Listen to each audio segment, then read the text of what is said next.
The ultimatum. The Grand Chamber of the Galactic Cooperative fell silent as Ambassador Elena Chen stepped onto the central platform.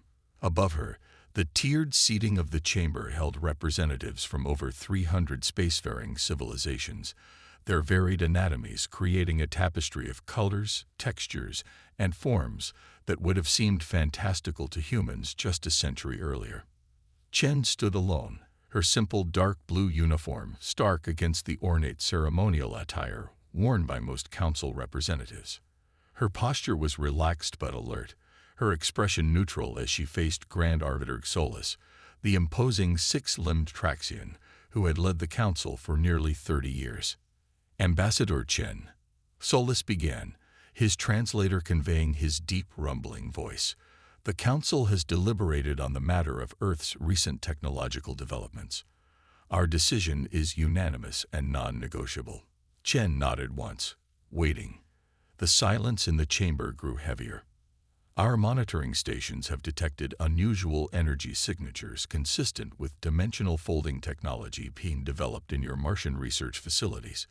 Solus continued, his upper limbs gesturing to a holographic display showing energy patterns that pulsed in complex rhythms. This technology has been classified as Tier 1 restricted under Galactic Cooperative Charter, Section 7.3, due to its potential for catastrophic space-time destabilization. The hologram shifted to show simulations of spatial ruptures spreading outward, consuming entire star systems. The Council hereby demands immediate cessation of all research into this technology. All data, prototypes, and related equipment must be surrendered to Council custody within 15 standard days. Solus's voice hardened. Failure to comply will result in Earth's immediate reclassification as a quarantine world, with all trade routes, communication channels, and diplomatic relations severed. Murmurs rippled through the chamber. A quarantine designation was the most severe sanction the Council could impose short of military action. It would effectively isolate Earth and its colonies from the rest of galactic society, potentially devastating their economy. Chen remained still for several moments, her gaze steady on the Grand Arbiter. Then, to the surprise of many in the chamber, she smiled. It wasn't a broad smile, just a slight upward curve of her lips, but the unexpectedness of it sent a wave of unease through the assembled representatives. 15 days, she said, her voice calm and measured. Is that the Council's final position? Solus's upper eye ridges furrowed. The timeline is generous, Ambassador. The technology in question poses an existential threat to. I understand completely, Grand Arbiter. Chen interrupted smoothly. 15 days it is. She made a small gesture with her right hand, and her assistant, a young man named Kai Nguyen, stepped forward to hand her a data crystal. Chen inserted it into the central console, and the holographic display changed to show Earth, its continents visible, oceans gleaming. My government has anticipated this decision and authorized me to provide the Council with our formal response, she said. The image zoomed out to show Earth's solar system, then further still to include nearby stellar neighbors. For the record, and for the benefit of all Council species, I want to be clear about what happens next. Something in her tone caused Solus to shift uncomfortably. Ambassador, this is not a negotiation. The Council has made its decision, Chen acknowledged, and humanity has made ours. As of 800 hours Earth Standard Time today, all human diplomatic personnel have been recalled from Council worlds.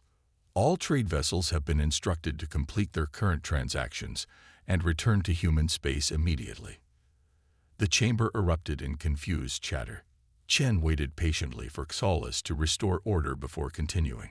To clarify, we will not be surrendering our dimensional folding technology. Not in 15 days. Not ever. This is outrageous, shouted Delegate Vriss of the Parnassian Collective, his translucent membranes flushing with agitation. You cannot simply ignore Council authority. Chen turned to face him directly. We are not ignoring it, Delegate. We are respectfully declining to recognize it in matters of human technological development. You risk isolation, warned Representative Thomar of the Meridian Alliance, her crystalline appendages clinking together in alarm. Your colonies will wither without council trade networks. I appreciate your concern, Chen replied, her tone genuinely warm. But your assessment is based on incomplete information. She touched the console again, and the holographic display changed to show a complex network of subspace tunnels, energy conduits, and fortified installations spanning human-controlled space, infrastructure that had never appeared on any council map. For the past 70 years, while diligently participating in council affairs, humanity has been preparing for this exact moment, Chen explained. We developed our own interstellar infrastructure, redundant supply chains, and defense systems. We can sustain complete isolation from council space indefinitely if necessary. The stunned silence that followed was broken by Xolus's disbelieving laugh. This is clearly a bluff, Ambassador. Your species has been spacefaring for barely a century. The resources required to build such infrastructure would be impossible to conceal from council oversight. Chen's smile returned, more pronounced this time. Grand Arbiter, with all due respect, that assumption perfectly illustrates why we find ourselves at this impasse. The Council has consistently underestimated humanity, viewing us as clever but naive newcomers to be guided and controlled. She gestured to the gathered representatives. Each of your civilizations generously shared technological gifts with Earth upon first contact. What you never considered was that we might understand these technologies more deeply than you anticipated, that we might find ways to combine them in ways your species never imagined. From his observation pod high above the chamber floor, Council Intelligence Director Mexon felt a cold dread spreading through his neural clusters. He had spent decades studying human behavior and had repeatedly warned the Council that their assessment of human capabilities was flawed. His warnings had been dismissed as paranoid, but the evidence unfolding before him suggested his concerns had been well-founded. Ambassador Chen, Xolus said, his voice now tinged with uncertainty, if what you're suggesting is true, why has humanity waited until now to reveal these capabilities? Because we hoped it wouldn't be necessary, Chen answered simply.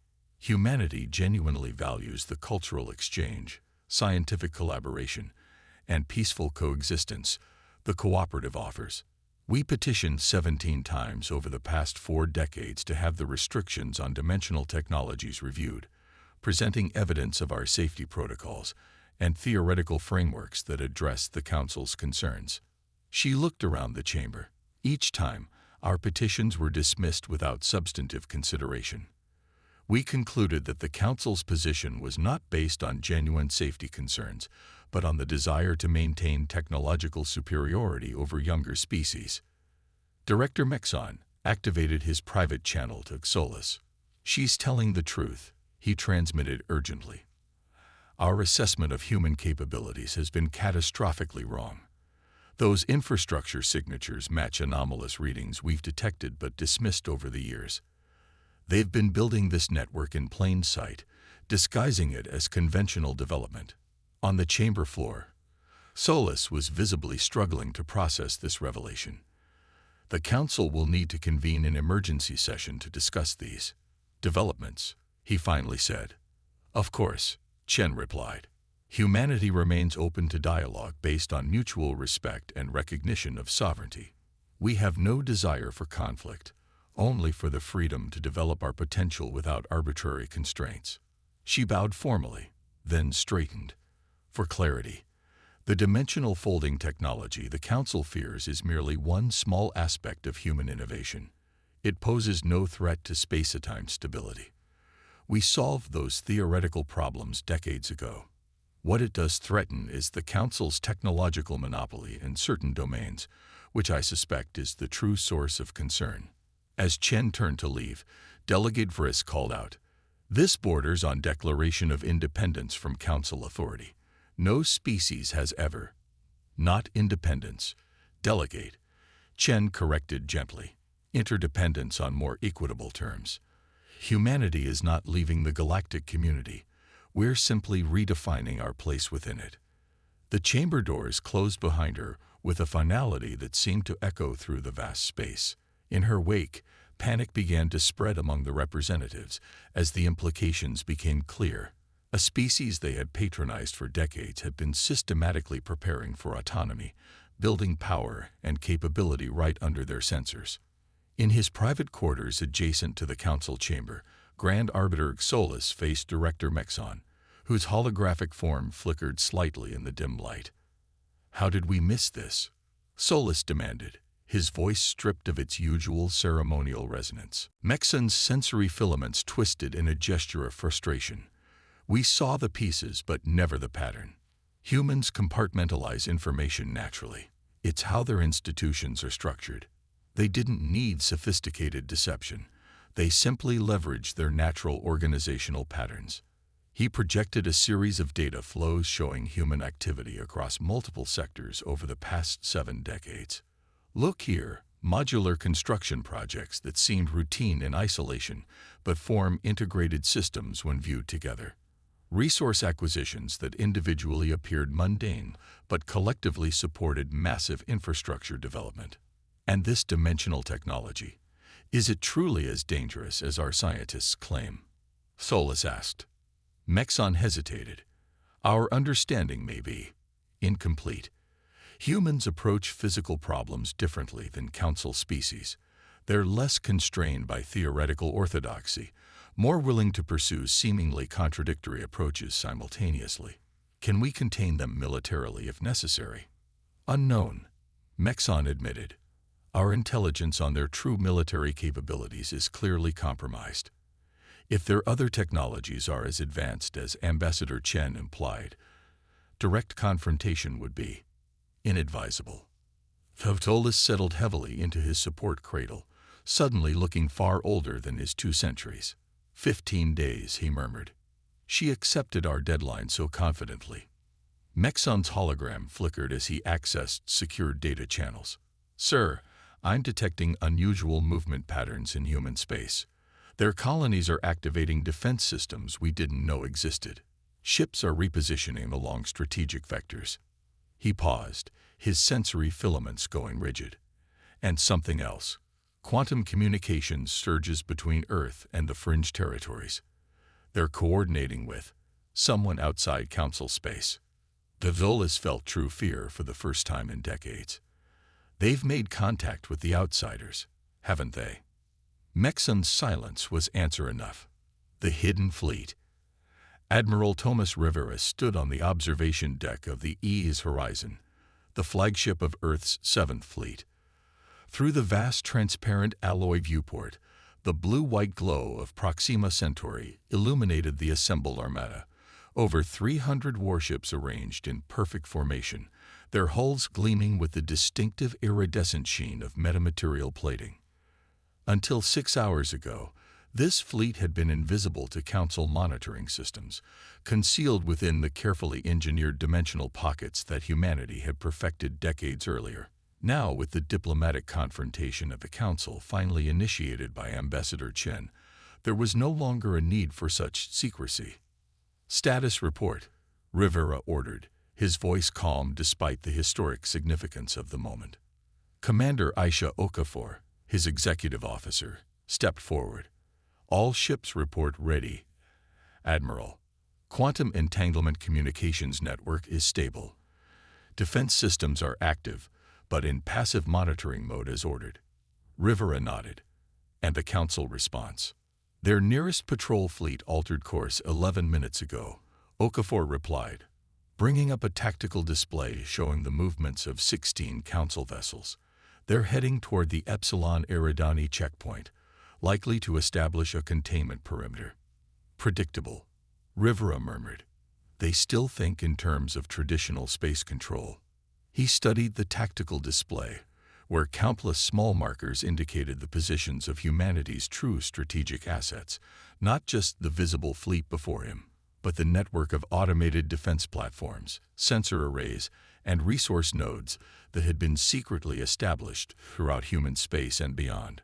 The door to the observation deck slid open, admitting Science Director Layla Zakaria, whose team had been responsible for many of the technological breakthroughs that had brought humanity to this pivotal moment. "Admiral," she greeted him, "the dimensional anchor points are all reporting nominal stability. The network can be fully activated on your command." Rivera turned to face her. "And the safety parameters?" "Triple redundant, as always," Zakaria assured him. "The Council's fears about dimensional instability are based on their own failed experiments from centuries ago. Their approach never accounted for quantum coherence maintenance across fold boundaries, a problem we solved during the CERN breakthrough of 2072. Rivera allowed himself a small smile. The CERN breakthrough had been publicly presented to the Council as a minor advancement in particle physics, while concealing the fact that it had fundamentally revolutionized humanity's understanding of dimensional mechanics. "Director," he said, "I sometimes wonder if our strategy of selective disclosure was too successful. If we had been more transparent about our capabilities from the beginning, then we would never have developed them to this extent," Zakaria replied frankly. "The Council would have imposed restrictions, demanded oversight, limited our research paths. Their caution is understandable given their history, but it would have stifled human innovation." Their conversation was interrupted by an urgent alert from the communications station. "Admiral," called Lieutenant Kwan, "we're detecting a major Council fleet formation exiting FTL near Jupiter's orbit. 53 vessels, primarily Traxian and Meridian configurations." Rivera exchanged a glance with Okafor. "Earlier than expected. They're not wasting time." "Orders, sir?" Okafor asked. "Maintain current posture," Rivera decided. "Let's see what they do when they realize Jupiter isn't as unprotected as they think." On the main view screen, the tactical display shifted to show Sol's system, where the Council fleet was arranging itself in attack formation near Jupiter. They would soon discover the massive defense installation hidden beneath the gas giant's swirling storms, a facility that had been constructed over 30 years using technology reverse-engineered from a dozen different Council species. "Incoming transmission from the Council flagship," announced Lieutenant Kwan. "It's Grand Admiral Genta of the Traxian Defense Force." "On screen," Rivera ordered, straightening his uniform. The view screen shifted to show the imposing figure of Grand Admiral Genta, his exoskeletal face rigid with barely contained anger. "Human vessel," Genta began without preamble, "you are in violation of Council Emergency Directive 37 Alpha. Power down your weapons and prepare to be boarded." Rivera met the alien admiral's gaze steadily. "Grand Admiral, this is Admiral Thomas Rivera of the Earth Alliance. Your fleet has entered sovereign human space without authorization. Under the terms of the Galactic Cooperative Charter, which remains in effect until formally dissolved, I must ask you to withdraw your forces immediately." Genta's upper limbs flexed in what Rivera recognized as a gesture of dismissal. "The Charter's protections are suspended for species under quarantine consideration. Your ambassador has been informed of this standard procedure." "Yes, she has," Rivera acknowledged. "However, Ambassador Chen also informed your Council that humanity does not recognize the authority of unilateral quarantine declarations that bypass the Charter's arbitration requirements." He gestured to Commander Okafor, who transmitted a data packet to the Traxian flagship. "For your reference, Grand Admiral, Charter Section 12, Paragraph 9, explicitly requires a minimum observation period of 30 days, followed by an open tribunal before quarantine proceedings can begin." Genta's translator conveyed his derisive snort. "Legal technicalities will not protect you, Admiral. The Council has determined that your dimensional technology represents an immediate threat requiring emergency intervention." "I understand your position," Rivera said evenly, "and I respectfully suggest you take a closer look at your tactical displays before proceeding further." On cue, throughout the Jupiter system, hundreds of previously concealed defense platforms shimmered into visibility as their metamaterial camouflage deactivated. Massive weapon arrays, each incorporating technologies from multiple Council species refined and enhanced by human innovation, locked onto the Council vessels. The change in Genta's demeanor was immediate. His posture stiffened as reports undoubtedly flooded in from his censor's officers. "This," the Traxian admiral began, then paused to regain his composure. "This is a flagrant militarization of a protected system. The Council will view this as an act of aggression." "Not aggression, Grand Admiral," Rivera corrected. "Preparation. There's an important distinction. We have not targeted your vessels, merely revealed our defensive capabilities. The weapons remain in passive mode." He leaned forward slightly. "Humanity has never sought conflict with the cooperative. We value the cultural exchange and scientific collaboration it facilitates. What we cannot accept is the unequal relationship the Council has attempted to impose, treating us as subordinates rather than partners." Genta's upper eye ridges lowered. "You cannot hope to stand against the combined might of the cooperative, Admiral. Even with these impressive defenses, you are outnumbered and outgunned." Rivera smiled. "Are we?" At his subtle nod, Commander Okafor activated a secondary communications protocol. Throughout human space, hundreds of additional vessels began to emerge from their dimensional concealment, not just warships, but specialized craft of all kinds, each representing aspects of human innovation that had been carefully hidden from Council oversight. "What you're seeing, Grand Admiral, is approximately 30% of humanity's current fleet capacity," Rivera explained. "The rest remain in strategic reserve. I share this not as a threat, but to correct a dangerous misunderstanding that could lead to unnecessary conflict." Genta was silent for several moments, his compound eyes fixed on something off-screen, likely the flood of tactical data his sensors were now processing. "How?" he finally asked, his translator struggling to convey the complex emotion in that single word. "Your species has been spacefaring for barely a century. This level of development should be impossible."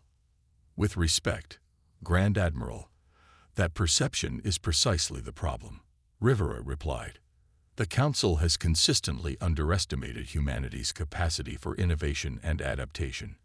While your diplomats saw us as eager students grateful for each small technological gift, our scientists were reverse engineering those gifts, combining them in ways your species never considered, and developing entirely new principles based on those insights."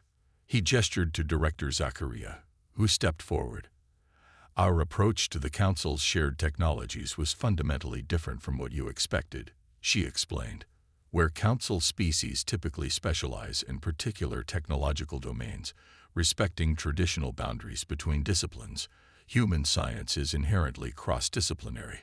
When the Meridians shared their gravitic manipulation principles," she continued, "they never imagined we would combine them with Traxian phase technology and Kelsian quantum stabilization techniques to create our dimensional pocket systems." Genta's posture had shifted from aggressive to wary. "The Council restricted these technologies for good reason, Director.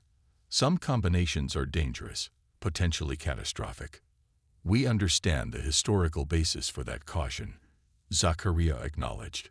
"The Sothian collapse was a tragedy that still resonates through Council policy. But humanity addressed those risks through methodological approaches the Council never considered. On the tactical display, the Council fleet had ceased its advance and appeared to be holding position, clearly reassessing in light of the revealed human capabilities. "Grand Admiral," Rivera said, "I propose a de-escalation. Your fleet withdraws beyond the heliosphere, and we will deactivate our defensive targeting systems. Ambassador Chen remains available for diplomatic dialogue if the Council wishes to discuss a more equitable relationship moving forward." Genta's upper limbs performed a complex gesture that Rivera's cultural database identified as indicating reluctant concession. "I will relay your proposal to Council Command. But be warned, Admiral, this revelation will not be received well by many Council species. There will be those who advocate for immediate military action, regardless of the risks." "We understand," Rivera replied solemnly, "which is why we hope wiser perspectives prevail. Conflict benefits neither humanity nor the cooperative. After the communication ended, Commander Okafor turned to Rivera. "Do you think they'll withdraw, sir?" "For now," Rivera said. "They need time to reassess the strategic situation. But this is just the beginning. The real test will come when they realize we've been in contact with the outsiders." Director Zakaria looked troubled. "The Outsider Alliance is still a significant unknown factor, Admiral. Their technology exceeds even our most advanced systems in some domains. Can we truly trust their assurances of support?" "Trust is perhaps too strong a word," Rivera acknowledged. "But we share a common interest in challenging the Council's technological monopoly. For now, that alignment is sufficient." He turned back to the viewport, watching as the Council fleet gradually began to withdraw, their formation tight and defensive. In the distance, the blue-white glow of Proxima Centauri illuminated humanity's assembled forces, visible now after decades of secrecy, a declaration not of war, but of independence. "Now we wait," Rivera said quietly. "The Council has 15 days to decide whether they're willing to accept a new reality, one where humanity stands as an equal, not a subordinate." The stars seemed to watch in silent witness as the two fleets withdrew to their respective positions, the opening moves in a game whose rules were still being written. The new equilibrium. The Grand Council chamber had never been so crowded. Representatives from all 317 member species packed the tiered seating, while thousands more attended via secure quantum projection. The usual ceremonial decorum had given way to an atmosphere of tense anticipation as Grand Arbiter Solus called the emergency session to order. "Representatives of the Galactic Cooperative," Solus began, his voice carrying the weight of centuries of tradition. "We face an unprecedented situation. For the past 13 days, our diplomatic and information channels have been flooded with revelations about human technological development and military capability that contradict all previous assessments. The massive central hologram displayed a comprehensive map of human space, showing not just the officially recognized colonies and outposts, but the vast network of installations, defense platforms, and resource operations that had been hidden from Council oversight. Intelligence Director Mexon will present the updated strategic analysis," Solus continued, gesturing to the slender, multi-limbed figure who floated to the central platform. Mexon's sensory filaments extended as he absorbed the emotional currents flowing through the chamber: fear, anger, disbelief, and from some quarters, a reluctant admiration. "The human technological infrastructure exceeds our previous estimates by approximately 600%. Mexon began without preamble. "Their dimensional folding technology, which prompted this crisis, appears to have been operational for at least 27 years, not the recent development we initially detected." Murmurs of shock rippled through the chamber. "Furthermore," Mexon continued, "we have confirmed that humans have established diplomatic and technological exchange with at least 4 species from beyond Council space, including the collective known as the Outsiders." This announcement caused an eruption of voices. The Outsiders, a loose alliance of species from the galactic rim who had rejected Council membership centuries ago, were viewed with deep suspicion by most Council species. Their technology followed fundamentally different principles, and their social structures resisted the standardization the Council preferred. Once Solus restored order, Mexon projected a new series of images showing human vessels docked alongside the distinctive organic crystalline structures of outsider habitats. "Our analysis indicates that human technological development accelerated dramatically approximately 40 years ago, coinciding with their first covert contact with the outsiders. The humans appear to have served as technological intermediaries, adapting Council technologies for outsider use and incorporating outsider principles into their own systems." Delegate Friz of the Parnassian Collective rose from his seat, his translucent membranes pulsing with agitation. "This is a betrayal of the highest order. Humans have been stealing our technological insights and sharing them with entities hostile to Council interests." Ambassador Chen, who had been quietly observing from the diplomatic observation pod, activated her communication channel. "If I may address this specific allegation, Grand Arbiter." After a moment's hesitation, Solus nodded, and Chen's image appeared in the central hologram alongside Mexon. "Delegate versus characterization is fundamentally mistaken," Chen said calmly. "Humanity has never stolen Council technology. Each advancement was either openly shared with us through diplomatic exchange or independently developed. As for our relationship with the outsiders, we approached them precisely because the Council repeatedly denied our petitions for technological self-determination." She gestured, and the hologram shifted to show historical records of the 17 formal petitions humanity had submitted over the decades, each requesting reconsideration of various technological restrictions. Each time, we were dismissed without substantive review. The Council's position was clear. Newer species must remain technologically dependent on established powers for centuries before being trusted with certain advancements, regardless of their demonstrated capabilities. Representative Thonar of the Meridian Alliance interjected, her crystalline appendages clicking rapidly. "These restrictions exist for good reason, Ambassador. The Sothian collapse destroyed 12 star systems and billions of lives when their dimensional experiments went catastrophically wrong. A tragedy we have studied extensively," Chen acknowledged. "But the Sothians attempted to create permanent dimensional rifts without understanding quantum coherence principles. Humanity's approach is fundamentally different. Our dimensional pockets are self-containing, with multiple redundant safety systems."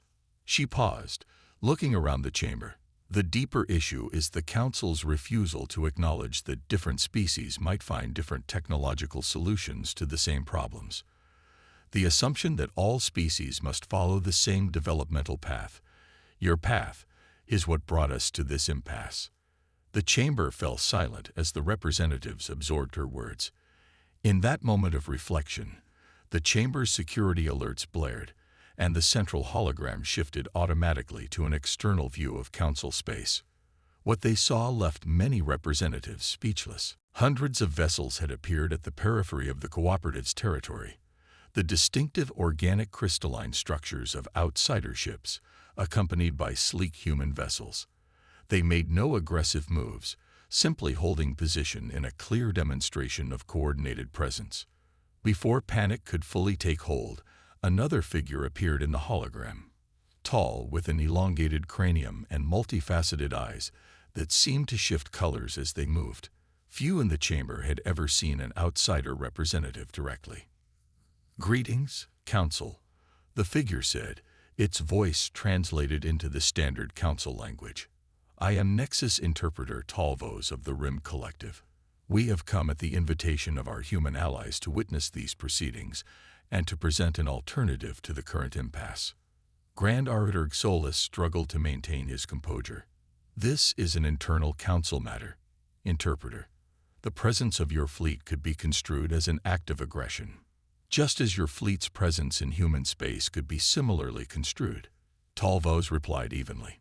"Yet here we all are, choosing diplomacy over conflict. Progress, perhaps." Ambassador Chen stepped forward. "Grand Arbiter, representatives of the cooperative, what you're witnessing is not a prelude to conflict, but an opportunity for transformation.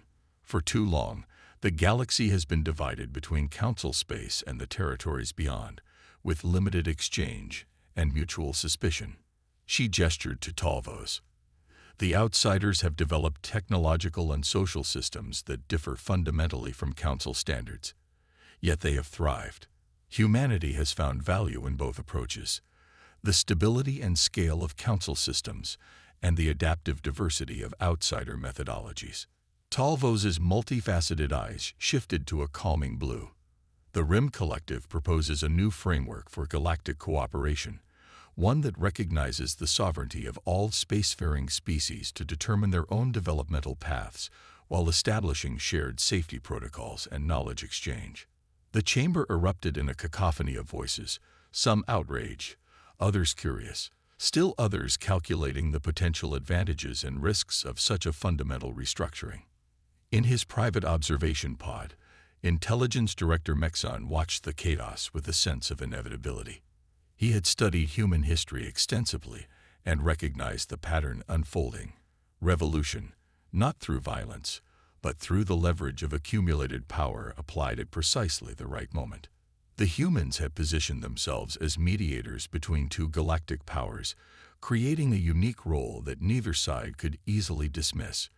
It was brilliantly executed statecraft. Hours later, after intensive debate and multiple private consultations among council leadership, Grand Arbiter Solus called for order. It is clear, he began heavily, that the strategic reality of our galaxy has shifted in ways we fail to anticipate. The council leadership conclave has conferred and reached a preliminary decision. He turned to face Ambassador Chen directly. The quarantine consideration against Earth is suspended. In its place, we propose the formation of a joint technological safety commission with equal representation from council species, human worlds, and, he hesitated briefly, the RIM Collective, to establish new protocols for dimensional technology research and other advanced fields. Chen's expression remained carefully neutral. This is a positive first step, Grand Arbiter. Humanity is prepared to participate in such a commission, provided it operates on principles of genuine scientific exchange rather than restriction. Furthermore, Solus continued, the Council formally acknowledges humanity's right to pursue its own technological development path within the bounds of safety protocols to be established by the Joint Commission. Murmurs spread through the chamber, some of approval, others of concern, but the immediate crisis tension had begun to dissipate. In exchange, Solus added, humanity will share its safety protocols for dimensional technology and assist in establishing secure communication channels between Council space and the territories of the RIM Collective. Chen nodded slowly. Acceptable in principle, though the details will require careful negotiation. Tall Vos, still present via hologram, inclined his elongated head. The RIM Collective similarly accepts these preliminary terms. After centuries of separation, perhaps there is wisdom in renewed dialogue. As the formal session concluded and representatives broke into smaller groups to process the implications, Ambassador Chen found herself approached by Intelligence Director Mexon in a quiet corridor outside the chamber. A masterful strategy, Ambassador, Mexon said quietly, his translator conveying a tone of genuine respect. Positioning humanity as the bridge between galactic powers. Chen smiled slightly. Not a strategy, Director, a natural role. Humans have always been connectors and synthesizers. We take ideas from diverse sources and combine them in new ways. It's how our societies have always functioned. And the dimensional technology? Mexon asked. Was it truly as advanced as you claimed? More so, Chen replied frankly. What we revealed was the minimum necessary to establish our position. There are aspects we've kept in reserve, not as threats, but as protective measures against worst-case scenarios. Mexon's sensory filaments twisted in what Chen had learned to recognize as thoughtful consideration. The Council underestimated your species, Ambassador. A mistake I warned against repeatedly. Perhaps the real lesson, Chen suggested, is that categorical judgments about any species' capabilities or intentions are inherently flawed. The Council's insistence on placing all species on a single developmental continuum ignored the reality that different evolutionary paths lead to different cognitive approaches and technological innovations. A perspective the Council has long resisted, Mexon acknowledged. Change comes slowly to institutions that measure their existence in millennia. Then perhaps, Chen said with a small smile, what the Council needed was a reminder that the galaxy is larger and more diverse than its carefully ordered systems accounted for.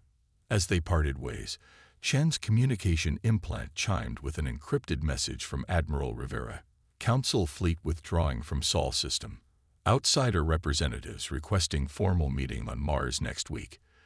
Dimensional network stable and fully operational.